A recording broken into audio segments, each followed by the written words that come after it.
I've been doing this for a couple of years, and I still don't know exactly how to go about it. Let me share with you my problem is.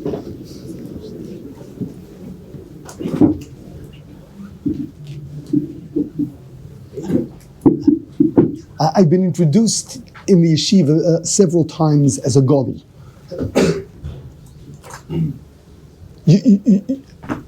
You don't know how funny that sounds to me, because I knew Gedolei Yisroel.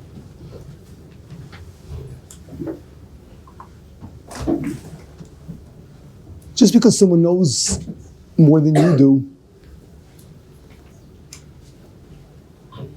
and is a nice guy, that doesn't mean he's a godol. A godol is huge.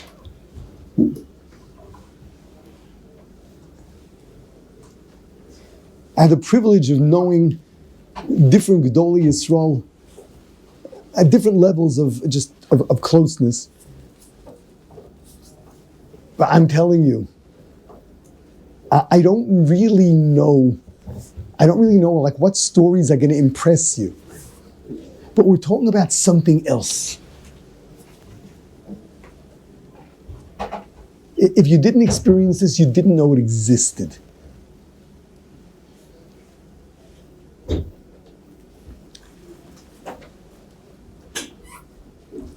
I think from the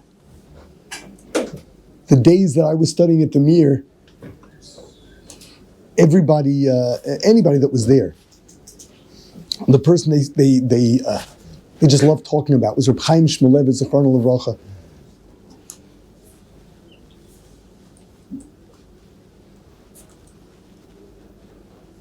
He's a person that whatever stories people will ever make up about him, they will never be as good as the real ones. And let me begin by saying that although I got to know Gedolei Yisroel of all different flavors and colors, there are two things that they all have in common. The first one is a love for learning that is beyond legendary.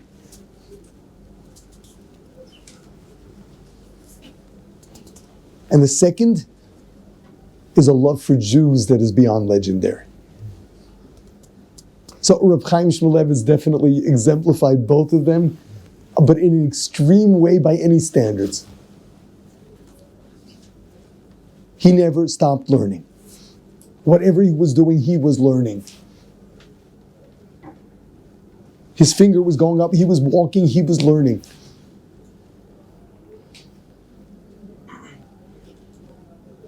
Yeshiva used to line up to say Good Shabbos to him every Friday night.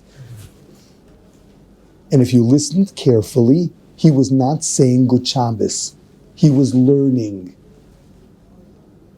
We found out later that he had a special Seder over Shabbos, especially over Shabbos, where he reviewed all of Shisha's Sidrei Mishnah by heart. And on part of that was when everyone comes to say Good Shabbos. But he was always learning. And he knew absolutely everything. The only thing he did not know by heart, the only thing in print that he did not know by heart, is if he read a sefer and he disagreed with it, then he wouldn't memorize it. Any other sefer, he would just go over and over and over it until he knew it by heart, verbatim.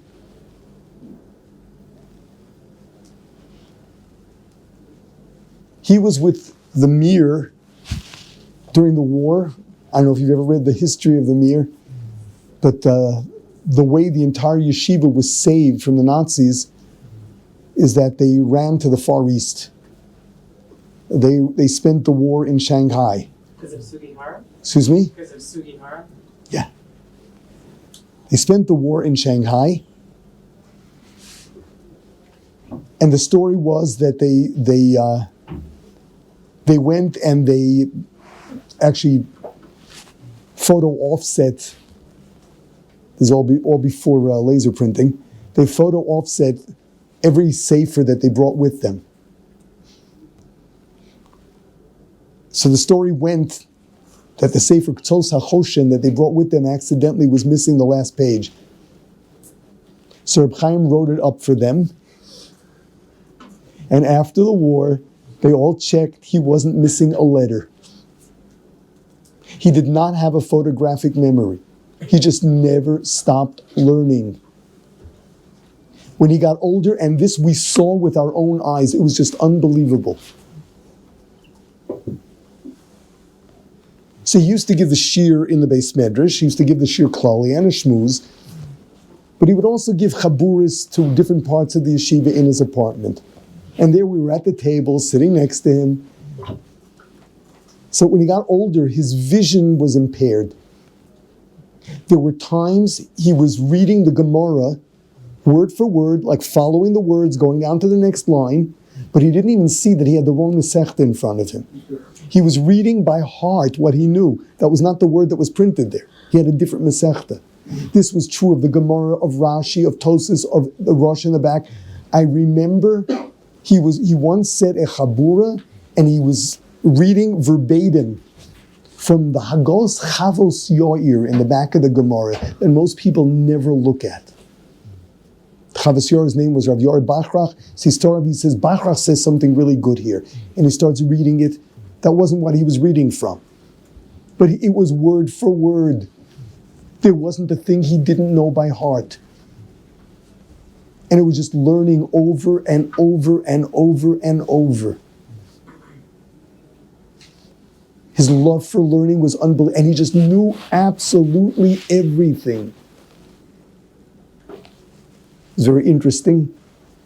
His son-in-law, who was our Rebbe in the Mir of Nachum Partzovitz, once sent up a shaila to him. They had a shaila. It's a shaila in the kashrus of a chicken. So Reb Chaim answered him in writing, and he said, I'm not a Rav, I don't have smicha, I can't paskin, but he wrote a whole page of Mar Makomis of every sefer that discusses it. Decide for yourself. He knew absolutely everything. You know, people say Rosh Yeshiva don't know halacha. In the middle of the shir, he would throw in a beer halacha in Hilchas Erevin. He knew absolutely everything. There was no such thing as something he didn't know. And just learned over and over. And his shiurim, where we would sit there with our mouths open. If they wouldn't tell you what Masechta he was saying on, you couldn't tell. Because he was using Mar Makomas from absolutely everywhere. And putting them all together, and it was just ingenious. That was the first side of it. Then came the other side of it, which is what he was like with regard to people.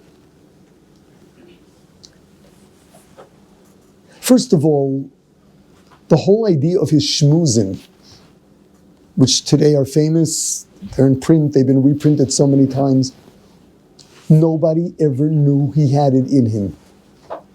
He was just learning. It was Shas, it was Rishonim, it was Achronim, it was Bavli and Yerushalmi, it was everything. He was learning. He wasn't famous as a Baal Musar. Not only that, but Rabbi Yerucham Levovitz, the Mashgiach in the Mir, said that there was no need for him to learn Musar. The Gemara tells us, Hashem said, Halavai osi azavu v'sorasi shamoru shahamor shabayasirena lemutav. All they have to do is hold on to Torah, and that'll make them into tzaddikim. Even if they have no relationship with me, it'll bring them there. So Rabbi Yerucham, the Mashgiach in the Mir, used to say, if you learn the way Reb Chaim learns, that'll turn you into a tzaddik, don't worry. So he said he didn't have to learn Musar. Interesting story. After Rabbi Yerucham passed away, so the Mir hired as the Mashgiach of Rav Aaron Kotler from Kletsk. This was Rav Chatzkel Levenstein. He became the Mashgiach in the Mir. So one day he gave Reb Chaim Shmulevitz a Mesilas Yesharim. Reb Chaim hadn't read it before. So that night, Reb Chaim went through Mesilas Yesharim 4 times. The next morning, he gave it back to him and said, I finished it. So it's a bit of a joke. Musar Svarim are not meant to be read and put away. Years later, Reb Chaim in his Shmuzen would quote the Mesilas Yesharim verbatim, not just the beginning, the middle, word for word. He really got it. He soaked it in. But they didn't think that Reb Chaim would ever say Shmuz. And what happened was the Mashgiach of the Mir passed away. The one who took over who became Mashgiach was his son-in-law, who was a young man. They needed someone to say Shmuzin. They asked Reb Chaim to say Shmuzin. And no one had learned, and no one had ever heard anything like it. It was, number one, a combination of the sources that he used. No one would ever think of using them as sources for just ideas and morals and ethics, but they were just so perfect. Listen, he knew everything, and he also knew what to take out of everything. But the second thing, which was so much more important, his understanding of the human being. His understanding of the human being. You'd think he's so non-human. All he did was learn all day. He had such a deep understanding of the way the human being functions, the way we think, honestly, candidly, what's going on inside us. Along with that was a care for humanity. His shmuzim were primarily about Ben Adam Lachavero, and the common theme was, if you hurt another Jew, even if you're right, it's like sticking your finger into the fire. Justified as you may be, it'll burn. Don't look for trouble. It's worth giving up on anything. Don't hurt your fellow Jew. He used to tell stories about others and cry. And then when people came to him, he so much felt for them. He cried for everybody. But he meant it. One story I always tell over, there was one Friday. On Friday, he would give a chabura and 2 vadin. I was in one of them, and I remember he said something. It was not something that really should have brought out too much emotion. He cried through the entire thing, and we checked with everybody. He had cried through every chabura and vad that morning. He just kept crying. So we asked Rebbetzin Shmulevitz, what was he crying about? So she said, every morning he reads the paper. First thing in the morning he reads the paper to find out what's going on. I usually get to censor it first. That morning, the top article was that there was a tragic automobile accident. 4 people were killed. He got to the paper before I could cut that out. He read it. He has not stopped crying all day. That was Reb Chaim. There too, when he got older and then he wasn't well, he had cancer in his spine. He was in excruciating pain. He couldn't sit, he couldn't lie, he couldn't stand. Whatever he did, he was in terrible, terrible pain. Of course, he was learning anyway, but he was in terrible, terrible pain. So I remember this. It was on Hoshana Rabbah. He passed away Hanukkah time. This was Hoshana Rabbah.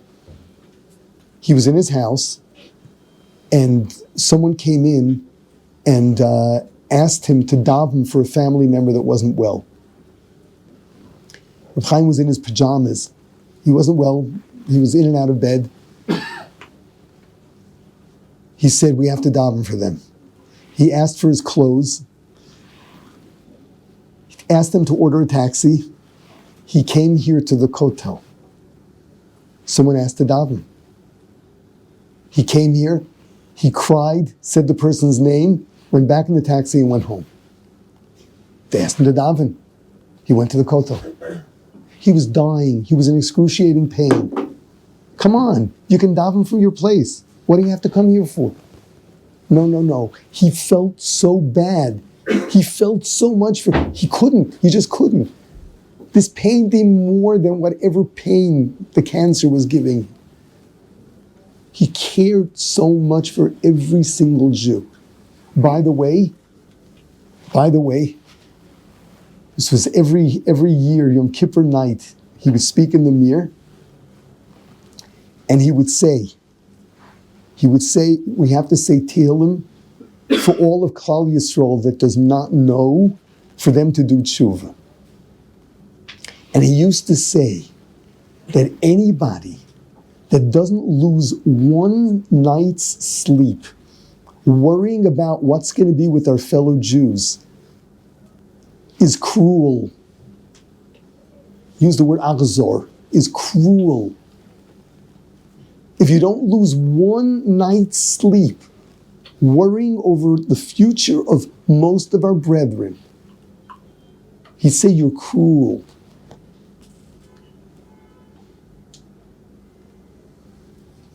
That was Rav Chaim.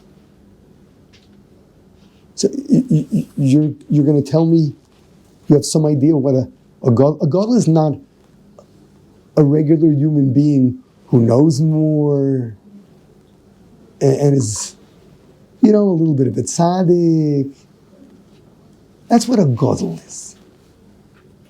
That's what a godol is.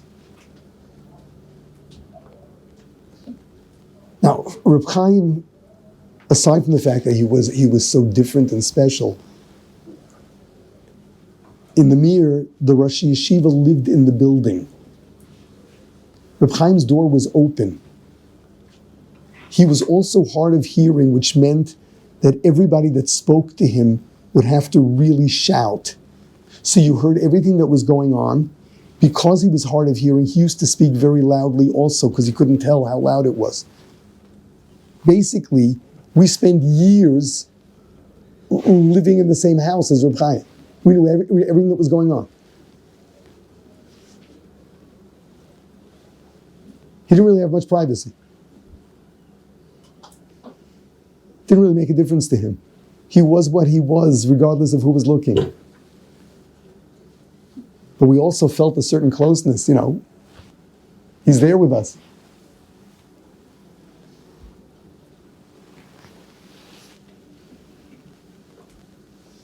In my years in the Mir, I also spent time with Rav Elyashiv.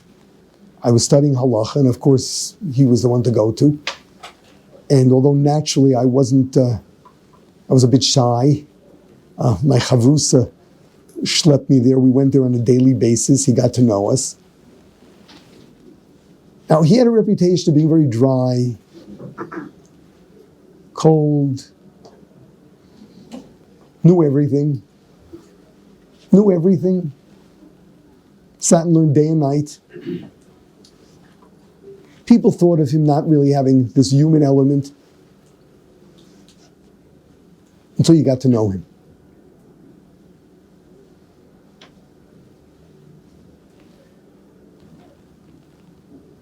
He slept 4 hours a night.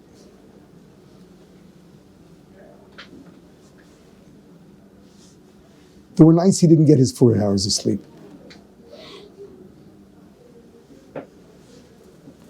Anytime an issue was brought to him, whether it was dealing with an individual, whether it was dealing with the klal, it was only in later years that he got more involved with the klal. Individuals would come to him. He wouldn't just disappear on them. When he got really old and the Gaboim started running the place, it was so different. Then it was hard to get in. Until that point, you'd knock on the door and they'd let you in. Now, he wouldn't take off his learning time, but he would take off his sleep time. So the Rebbetzin used to say, he sleeps from 10 to 2, but if any issues come up, then he sleeps from whenever he's done until 2. He still gets up at 2. Some nights, he slept 1 hour, 2 hours, or maybe he didn't sleep. The seriousness with which he took anything.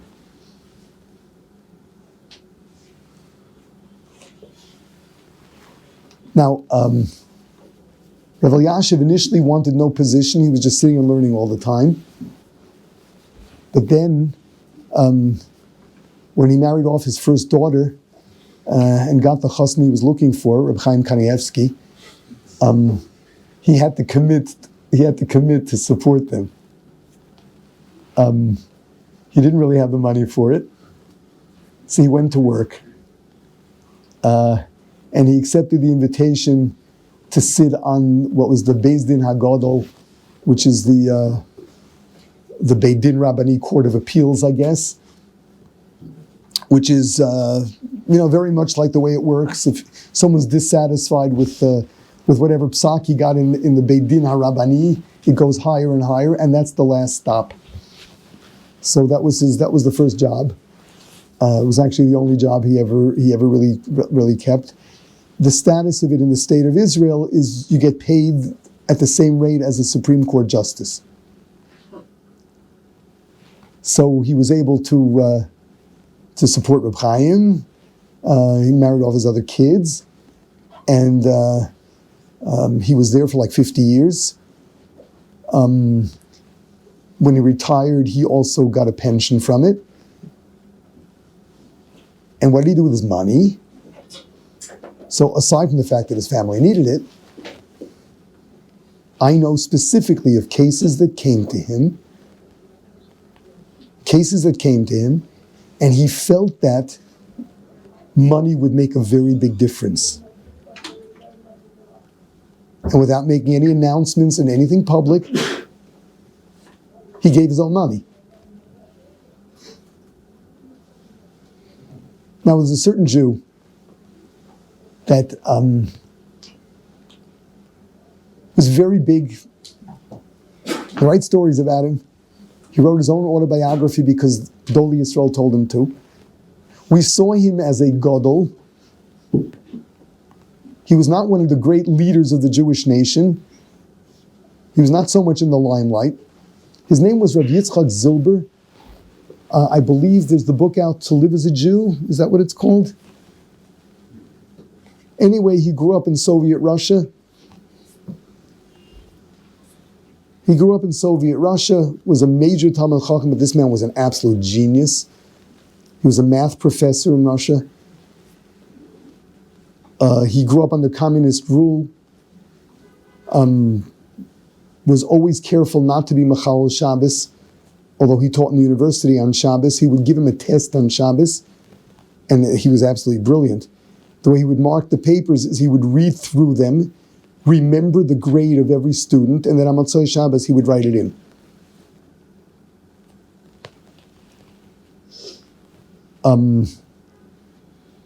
The stories in his book are unbelievable, just totally unbelievable. Eventually they got wind of the fact that he never wrote on Shabbos. He was called into the KGB.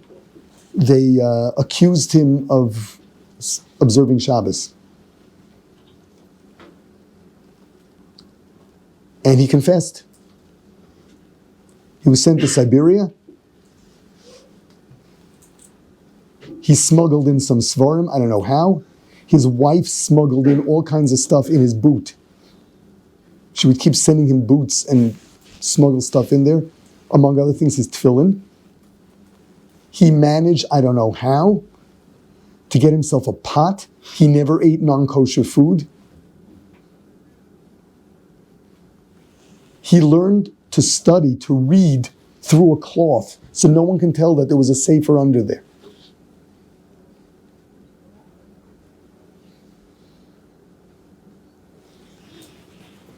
He claims that Eliyahu Hanavi took him out of prison. He said one day an old man with a long white beard took his hand and said, "Come with me," and he took him out of Siberia. He didn't lie. I mean, I totally believe him. Anyway, after the Iron Curtain disappeared, he came to Israel. The Iron Curtain didn't disappear yet, but they were allowing people out. He came to Israel. They greeted him, the Sochnut, the Jewish agency, would greet all the immigrants, and they asked him if he needed anything. And, great opportunity, I'm among Jews. There's a Mishnah in Uktzin I can't understand. Can somebody help me? Guess the guy in the Jewish agency didn't really have the answer, nor did he know what Uktzin was, Uktzin is the last Masechta in Shas. It's a very difficult Masechta in Taurus. Anyway, Rav Yitzchak Zilber became the Rav of all the Russian immigrants here. He spent his day running around from city to city looking for missing husbands or wives because families were broken up, they didn't find each other, and it was one way or the other. Either they'd reunite or there would be a get so that the woman could remarry and the husband could remarry. What did he do? He used to get on a bus. This was common. A husband would come and say, I think my wife is somewhere in Cholon. He would take a bus, go to Cholon, go on the city buses all over Cholon, get up and announce, does anyone know so-and-so? He would spend hours doing this, and he located people. He found them this way.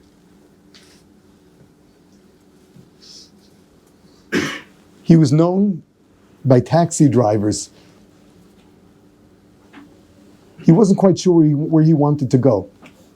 What he really wanted to do was have a conversation with them. If he got a Chiloni taxi driver, he would make sure it's a long ride and have a whole discussion about religion with him. This Rav Yitzchak Zilber came to Rav Elyashiv with different issues. Rav Elyashiv caught on who he is.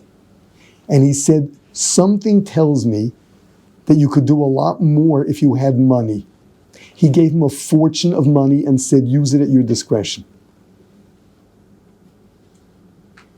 He did not take a penny for himself.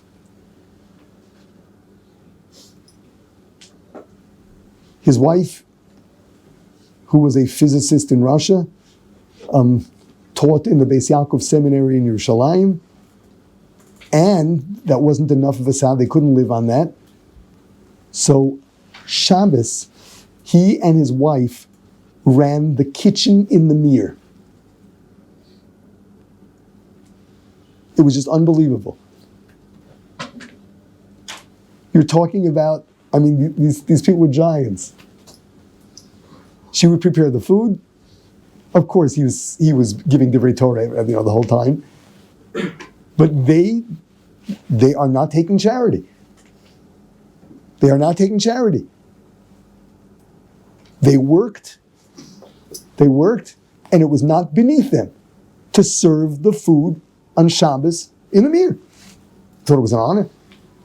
They could have taken some other job.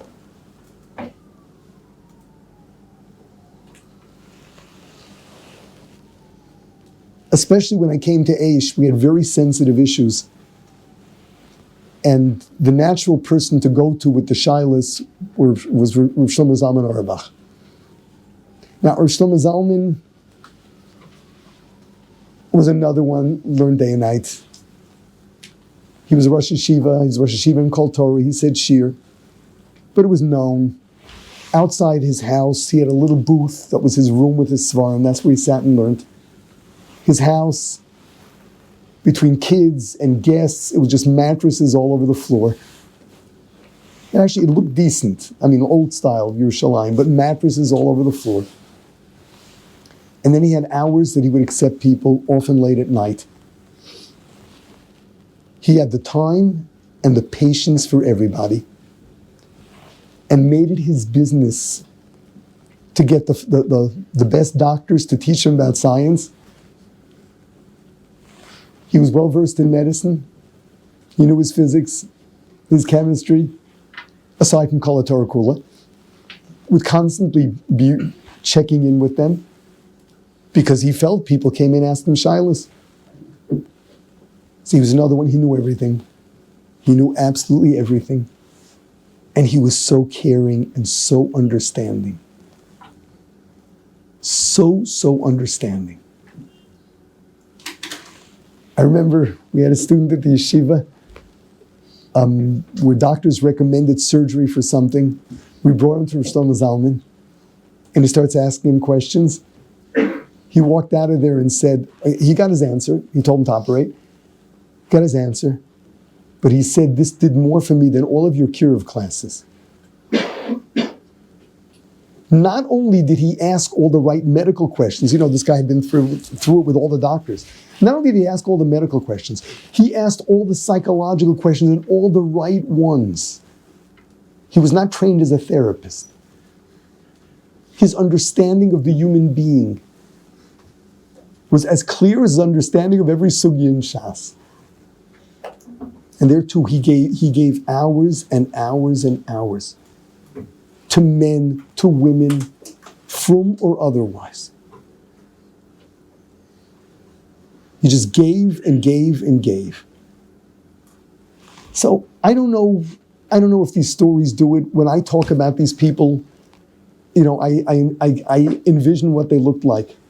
I don't know if I'm successful in giving this over. But these are not just smart guys, good guys. They're better than us. We're talking about a whole different breed. We're talking about something on a whole different level. Both in terms of their love of Torah and where that brought them, as well as their love of Jews. Their love of every single Jew, regardless of what he looks like, regardless of where he's coming from, regardless of what it is that he's suffering from.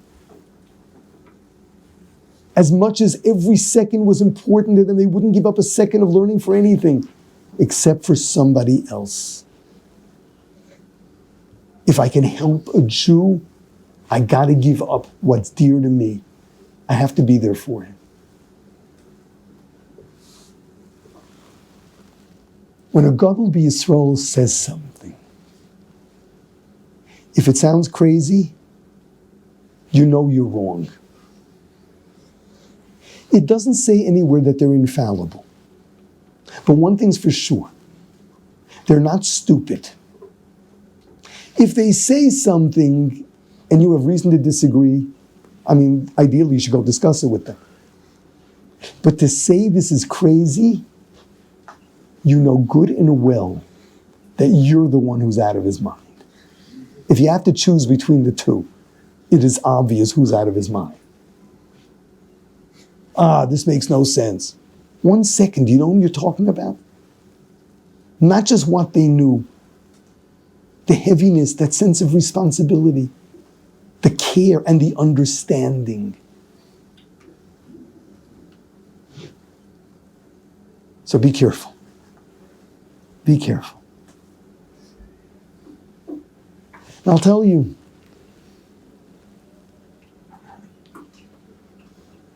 the Gedolei Yisroel that we looked up to used to tell stories about the Gedolei Yisroel that they looked up to. And I just can't imagine what that looked like. I just can't imagine.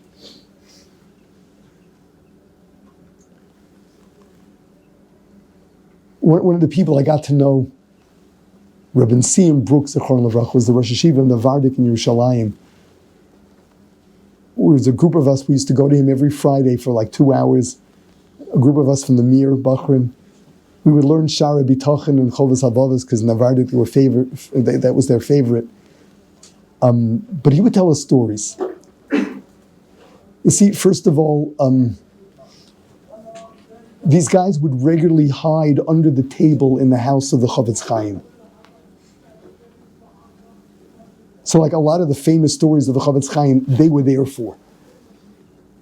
But they used to run around and, try to hang out in the homes of Gedolei Yisroel, to pick up like big things.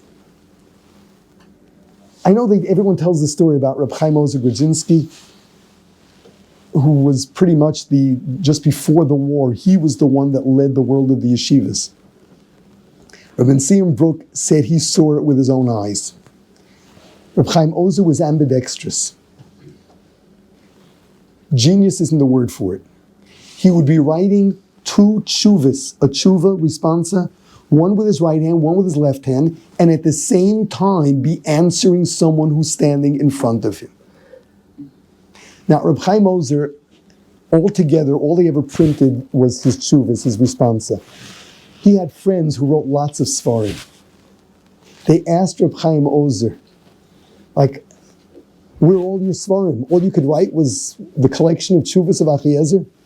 So he said, let me show you what my number 1 work is. And he took them to the other room where he had shelves and shelves of letters from widows, from orphans that needed him to raise money for them. He said, that was my number one accomplishment in life. That I spent hours and hours and hours taking care of the needs of the unfortunate, of those that didn't have. This Gaon, I know, we don't really have words to describe such a person. This absolute genius, who loved learning, spent the bulk of his time taking care of the needs of individuals in the Jewish nation. A Gedolei Yisroel is someone who has a passion for learning that is, again, beyond legendary, and a passionate love for every single Jew without exception. That's a godol. Okay, I hope I enlightened you.